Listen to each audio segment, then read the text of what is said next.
Thank you, Dr. Jain-Spangler, for talking about robotics and training in robotics.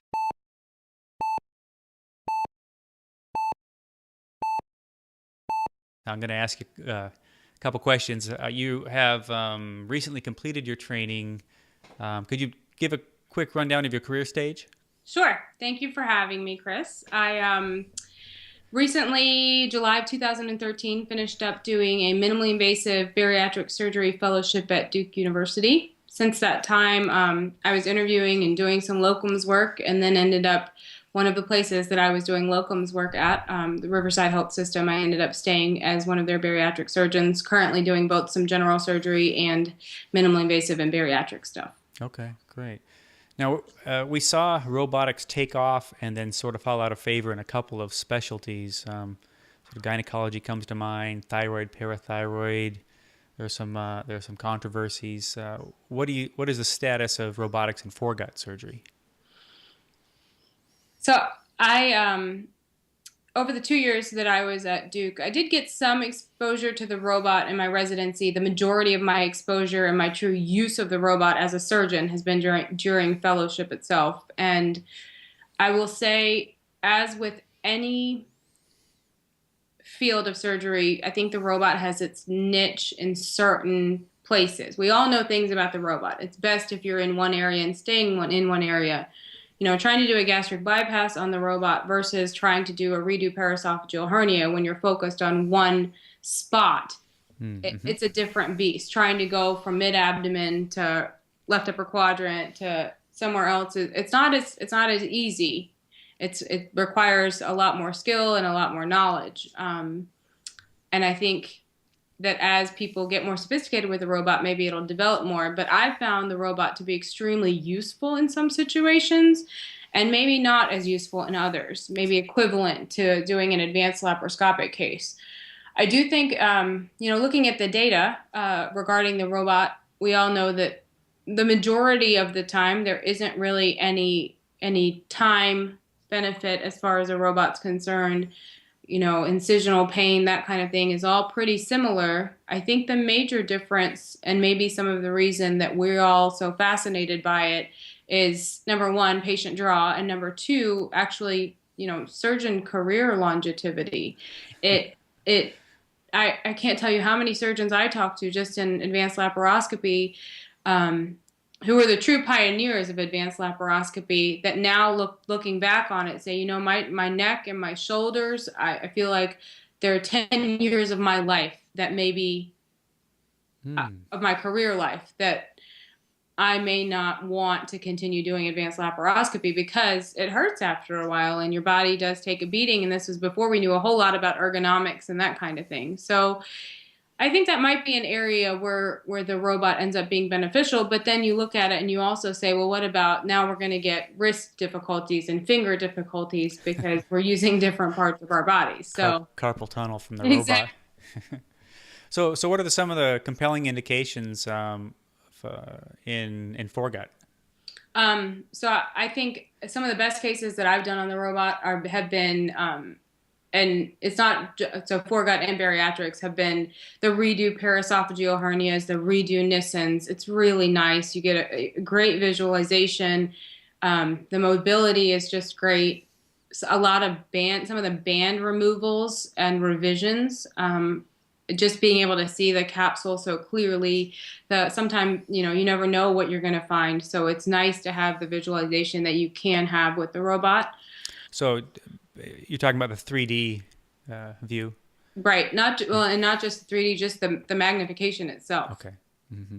Because there's a lot of times especially with band removals, sutures are difficult to find. They're not easy to see. It's hard to know what's capsule, what's stomach, especially, laparoscopically if there is some bleeding and the light just seems to be, better as far as magnification and actual visualization with the robot on those cases. Mm-hmm.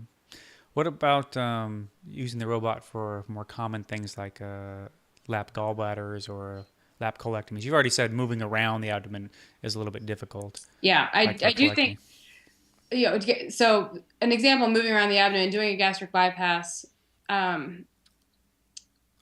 think if you're comfortable doing your jejunostomy and then moving towards your gastrojejunostomy, kind of focusing in one area and then moving to another and not having to move back and forth, it's acceptable. It works out okay. And I did a lot of bypasses at Duke on the robot, and they seemed to, some of them went better than others, but and some of it was my learning curve too. I started out as maybe not the best robotic surgeon as anybody, and then as you get more experience, you just get better at it.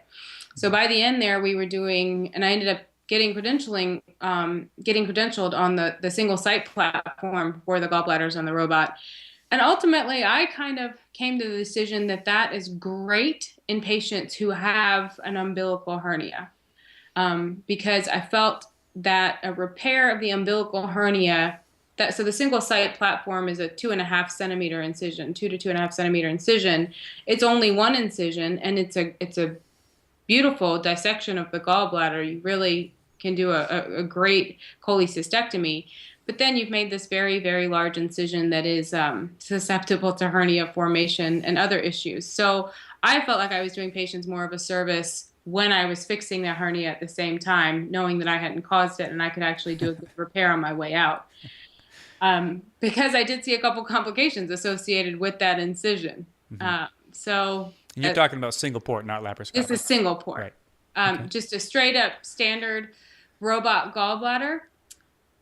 My questions are, is it cost effective, and is it worth it? So if you're going to buy a robot just to do regular multi-port gallbladders on the robot, I don't think the data is going to be in your favor. Mm-hmm. Okay.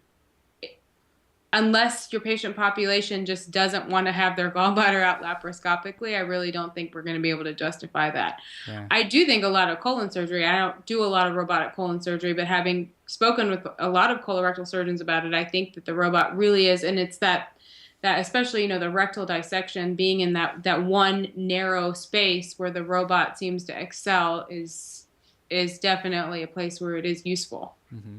So you mentioned before the sort of patient-driven use of the robotics. What's your take on that? I think it's the same thing in any public arena when you introduce new technology. I trained for how many years to become a general surgeon, and yet somehow people who first meet me, one of the first things they ask, and it seems like the most interesting thing to them, is that I have the ability to use the robot. And people tend to fixate on this new fascinating technology. Mm-hmm. And I mean, let's face it, I think we all think robots are cool. Everybody equates robot with something that is better or newer or maybe fancier. So I don't know that there's necessarily a lot of education regarding the draw to the robot, but it definitely is something that when you display it in a hospital, people come see it. I've been apologizing over the years that I can't remove hemorrhoids with a laser because that's one of those things that people have in their head, right? Yeah. I wish I did laser surgery because a lot of people want it, but right. Unfortunately, I don't. So do you think robotics training should be part of residency, or should that be pushed off into fellowship? That's a great question.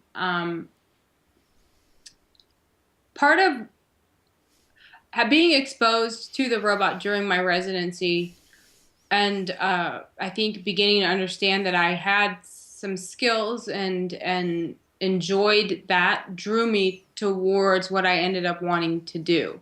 Mm-hmm. So I think that the exposure as a resident wasn't necessarily something that I needed as far as future practice, but it's something that interested me and pulled me into something. Mm-hmm. I appreciated it because it's something that I ended up doing. Mm-hmm. Now, does a vascular surgeon need training on the robot? I don't know. Not much. I think it may be one of those things where, depending on what you end up practicing, is going to kind of dictate whether or not you really need any robotic training. Mm-hmm. So another thought, I can't remember where I first saw this suggested, is what about robotic surgeons who are just robotic surgeons? Do you think it's better that a surgeon trains for one area like the foregut, or do you think one robotic surgeon should be doing the prostates and the foregut surgery and the parathyroids? I don't simply because I think what you're doing on the robot, you have to be able to do laparoscopically and you have to be able to do open. I don't think that it's adequate to only know how to operate robotically. Now, if you have somebody who has done enough training to be able to do everything they're doing on the robot, to be able to do it either advanced laparoscopically or open, that would be phenomenal. But I don't think that that person exists. Right. And I think my biggest issue with that is being able. I'm a big believer in being able to deal with my own complications. And the last thing you want in the middle of a robotic case is to be standing around waiting for somebody who knows how to do open surgery. Right. That seems like a disservice to the patient population. So I do think that there are people who can do several operations on the robot because they have trained to do them laparoscopically or open or what it may be. But I don't think that there should be the quote unquote robot surgeon. Okay. What else do you want us to know about robots and robot training? I really think that we need to do a lot more. So you'll probably noticed I'm a data person, and I think that people. You said data person? Data. Mm-hmm. I like data. I like numbers, and I like to know that what I'm doing is not just anecdotal. And so I think that we need more data regarding the robot and training, and kind of what we talked about in the general surgery interview that we did. Will the robot become a competency-based thing? Will there be simulators and evaluations on it? Probably. I think that's probably where we're heading. I think most people using the robot now should be using it in a study protocol. I mean, it would be helpful for the data, obviously. It really would. I think because the number of surgeons that use the robot in different things. I mean, if you go to a meeting where there are robotic surgeons, there are robotic surgeons doing everything on the robot, and there are some who only do one thing on the robot. And so kind of figuring out who should be doing what, if there is a better way or, nobody does anything the same way as anybody else, but there probably should be some standards of operating regarding the robot, and I don't think we're really there yet. Yeah, early. Yeah. Okay. Thanks. I really appreciate your input again. Thank you. Hope to talk to you soon. Bye. Bye-bye. Thanks for checking out the Op Report. Help us keep conversations alive on topics in general surgery. Check out more episodes of the Op Report and other OnSurge content here at YouTube. Find us at Facebook. Follow us on Twitter. And find our homepage at onsurge.com. Join the conversation and tell us what topics you'd like to hear about and what people you'd like to hear from.